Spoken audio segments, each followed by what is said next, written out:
You want to explain what just happened to those three? They addressed a situation? I addressed it back. The module said realistic threat scenarios. The Veth Academy's Desert Survival module ran for 72 hours. It was designed to be difficult. That was the specification in the curriculum brief. Challenging environmental conditions, limited resources, realistic threat scenarios. And the Korath Desert on the outer continental shelf provided all three without any additional design effort. The sand was the wrong temperature. The rock formations blocked navigation signals. And the local fauna had opinions about strangers that they expressed through methods the survival curriculum described as aggressive territorial engagement. Instructor Ren had run the module 11 times. He knew it the way you know things you've survived repeatedly. Not as a sequence of steps but as a living thing with moods and patterns and the specific way it treated people who underestimated it. He was watching the student groupings from the ridge when it started. Kessa was, by every official metric, the quietest student in the cohort. This was a cohort of 23, drawn from 14 species and 8 planetary systems, and it contained individuals who were quiet in various ways.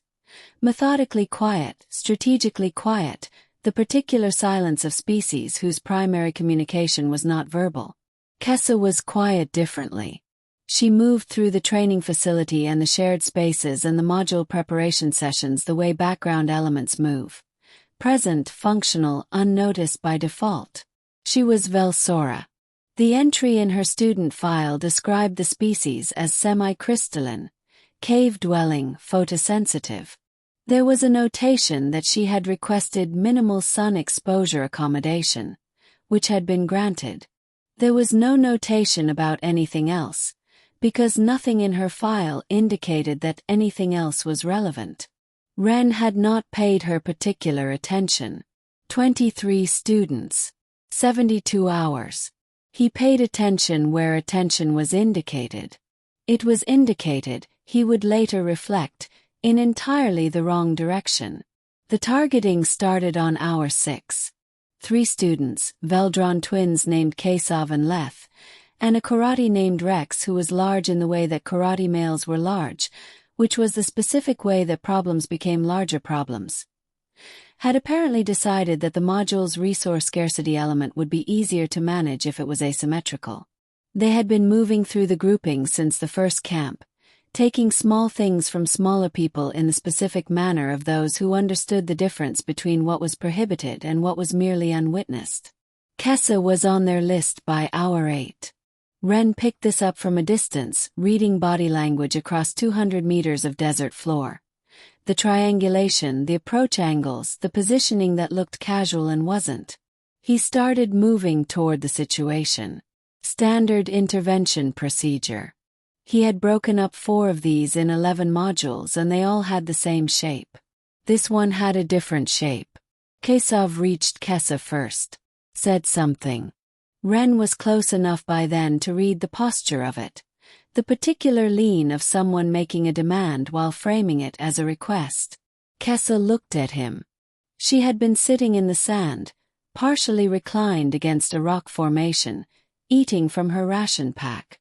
She looked up at Kesov with the specific calm of someone who has not yet decided to invest energy in this situation. He said something back. Ren was not close enough to hear it. Kesov said something louder. His twin moved to the other side. Rex positioned behind.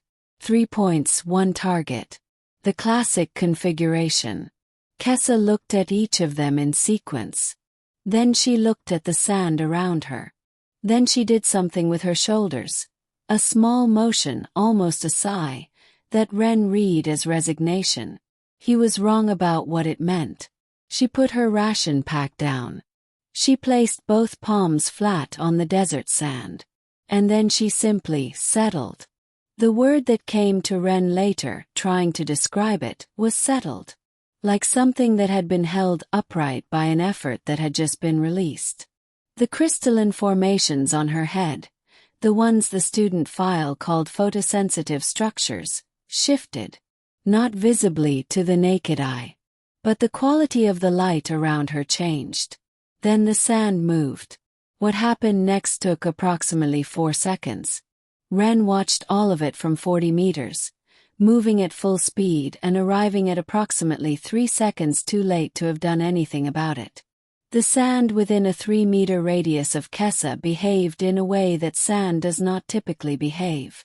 It moved with the coherent purpose of water finding a path, except it was moving upward and outward, and with a precision that suggested it knew exactly where Kesav's footing was weakest.